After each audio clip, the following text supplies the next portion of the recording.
আজি বিত্তীয় চৰকাৰ 3 বছৰ সম্পূৰ্ণ হোৱা সম্পৰ্কে আমি বিগত 3টা বছৰে কি কামত সাফল্যতা লাভ কৰিলোঁ তাৰ বিষয়ে আমি উদযাপন কৰাৰ জৰিয়তে ৰোমন্থন কৰিছোঁ। আৰু বিগত 3টা বছৰত আমি বিত্তীয় চৰকাৰ হিচাপে যিখিনি কৰিছোঁ জনসাধাৰণৰ কাৰণে, ইয়াত আটাইতকৈ ডাঙৰ সাফল্যটো হ'ল আমি বিত্তীয় অঞ্চলত এটা শান্তি স্থাপন কৰি পাৰিছোঁ। আমি চৰকাৰত অহাৰ আগতে বিত্তীয়ত বসবাস কৰা যি বিভিন্ন জাতি জনগোষ্ঠী আছে তেওঁলোকৰ মাজত ঐক্য নাছিল, বুজাবুজি নাছিল। এটা জনগোষ্ঠী আনটো জনগোষ্ঠীৰ মানুহক সদায় অবিশ্বাস সন্দেহ তেনেকুৱা অৱস্থাত আছিল। কিন্তু আমি চৰকাৰ গঠন কৰাৰ পিছত এই পৰিৱেশ সম্পূৰ্ণ নাইকিয়া হ'ল। এতিয়া আমি বিভিন্ন জাতি জনগোষ্ঠীৰ মাজত একেলগে উঠা বহা কৰিব পাৰোঁ, একেলগে কথা পাতিব, একেলগে কাম কৰিব পাৰোঁ। তাৰমানে আমাৰ মাজত বিভিন্ন জাতি জনগোষ্ঠীৰ মাজত মিলা প্ৰীতি আহিল। বড়ো অবড়ো এই শব্দটো আমাৰ মাজৰ পৰা নাইকিয়া হ'ল, আৰু সেইটোৱে আমাক এটা পৰিৱৰ্তন আনিছে। আৰু তাৰ ফলত আমি শান্তিপূৰ্ণভাৱে বসবাস কৰিব পাৰিছোঁ।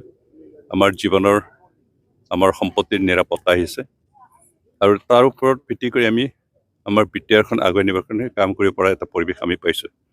সেইকাৰণে বৰ্তমান 3টা বছৰৰ যি সাফল্য তাৰ ভিতৰত আটাইতকৈ ডাঙৰ সাফল্য হৈছে আমি বিত্তীয় অঞ্চলত শান্তি স্থাপন কৰিব পাৰিছোঁ। য'ত শান্তি আছে তাত বিকাশ আৰু উন্নয়নৰ কাম দ্ৰুতগতিত আগবাঢ়ি যায়।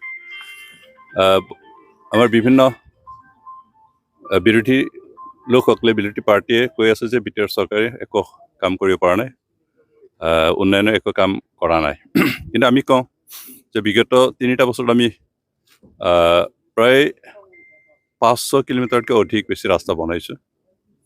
বিভিন্ন ঠাইত খোৱাপানীৰ য'ত সমস্যা আছিল সেইখিনি সমস্যা সমাধান কৰিব পাৰিছোঁ। এতিয়াও কিছু বাকী আছে, একেবাৰে সম্পূৰ্ণ হ'ল বুলি মই ক'ব নাযাওঁ, কিন্তু যথেষ্ট আগবাঢ়িছে। আমাৰ গাঁও অঞ্চলৰ উন্নয়নৰ কাৰণে আমি বিভিন্ন কাম কৰিছোঁ।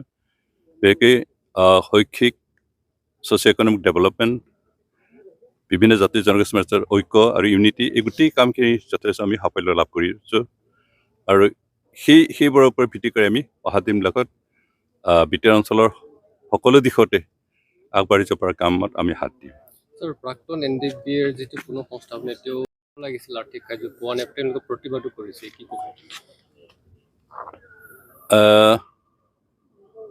আমাৰ প্ৰায় 3000তকৈ অধিক NDBৰ প্ৰাক্তন কৰ্মী আছে।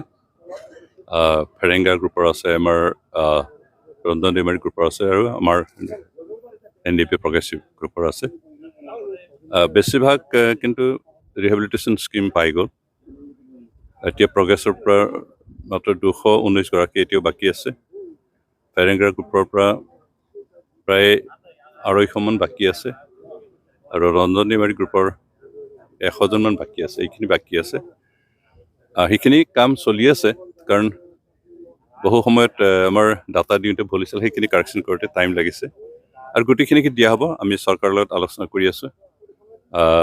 এজনো বাকী ৰৈ নাযাব। যিসকল একচুৱেল NDBৰ ট্ৰেইন কেডাৰ, তেওঁলোকৰ কোনো এজনো বাদ নপৰিব, আৰু সেইখিনি লিষ্টত অন্তৰ্ভুক্ত হৈ আছে, আৰু আমি আশা কৰোঁ এইখিনি হৈ যাব।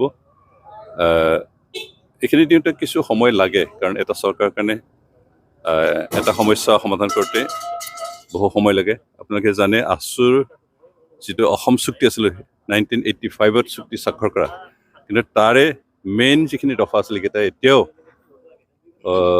কিবা কৰা ইমপ্লিমেণ্ট হোৱা নাই। আমাৰতো মাত্ৰ 3 বছৰ হৈছে, আৰু 3 বছৰত আমি প্ৰায় 90% বিশেষকৈ আমাৰ ৰিহেবিলিটেশ্যনৰ ক্ষেত্ৰত NDB ৰিহেবিলিটেশ্যনৰ ক্ষেত্ৰত আমি 90% ইমপ্লিমেণ্ট কৰিব পাৰিছোঁ। হয়তো 10% বাকী আছে, সেইখিনি আমি কৰিম। আৰু চৰকাৰ, বিশেষকৈ কেন্দ্ৰ চৰকাৰ আৰু অসম চৰকাৰে এইখিনি সমাধা কৰি দিয়াৰ এটা প্ৰতিশ্ৰুতি দিছে, আৰু আমি বিভিন্ন পৰ্যায়ত আলোচনা কৰিছোঁ। আৰু সেইখিনি হ'লে নিশ্চয় গোটেইখিনি তেওঁলোকে যিখিনি ৰিহেবিলিটেশ্যন পাব লাগে সেইখিনি পাই যাব। যিবিলাক NDB গিলা জেলত আছে, তেখেতৰ কি ব্যৱস্থা? তেওঁলোকৰ যিহেতু এইটো লিগেল প্ৰচেছ হয়, সেইটো আমি এতিয়াই উলিয়াই দিওঁ বুলি ক'ব নোৱাৰি। আৰু সেই লিগেল প্ৰচেছত আইনী প্ৰক্ৰিয়াই তেওঁলোকে উলিয়াবৰ কাৰণে চেষ্টা কৰিছে, আৰু সেইখিনিৰ কাৰণে যিখিনি খৰচ পাতি আছে আমি বিত্তীয় চৰকাৰৰ পৰা বহন কৰি আছোঁ। Thank you sir.